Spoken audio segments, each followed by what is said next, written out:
an associate professor at the National Research University Higher School of Economics. Really good to have you back with us, Olga.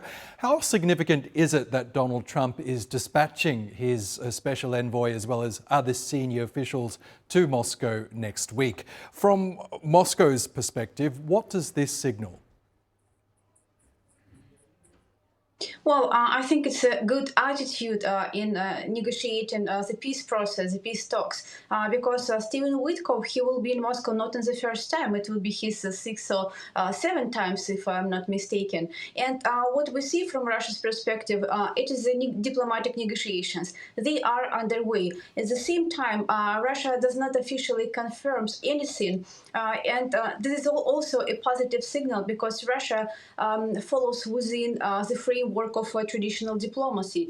When everything will be settled down, when everything will be something what corresponds with Russia's interests, well, I think we would expect official announcements. But once again, it's a very positive moment of direct negotiation talks between very high state representatives and I believe state leaders regarding to the peace in Ukraine.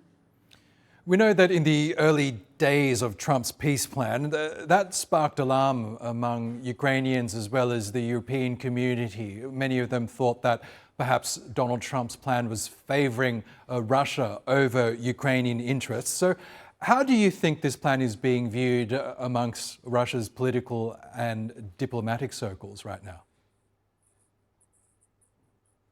Well, indeed, I would consider this plan as something what is available through social media as a favorable plan for Russia, which is not a surprise because definitely Russia's economy is very strong and very resistant towards economic sanctions. And the most important part is Russia's success on the battlefield. So Russia has no single reason to stop right away because, well, it's unstoppable in securing its foreign policy goals. And neither European countries, together with the United States, they're not capable to stop Russia in this case in protecting its interests. So, and of course, it explains why Russia's interests are considered.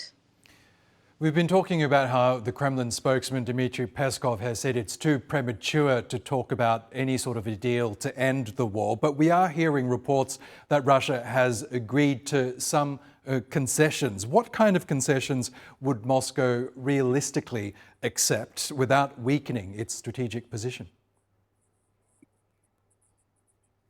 I don't really believe that certain concessions from Russia's side would be made. But I believe the main goals it would be just to somehow to come to an end of this war conflict in Ukraine. So I think that would be the main concession, if we can say. But definitely, it's not about territories. It's not about neutrality of Ukraine. It's not about the extension of NATO. So just stopping this military conflict itself. This is something what we might expect. It's something what Russia would consider, of course, when our needs and concerns are met. Okay, Olga Krasnyak, we'll have to leave it there. Great to get your thoughts as always.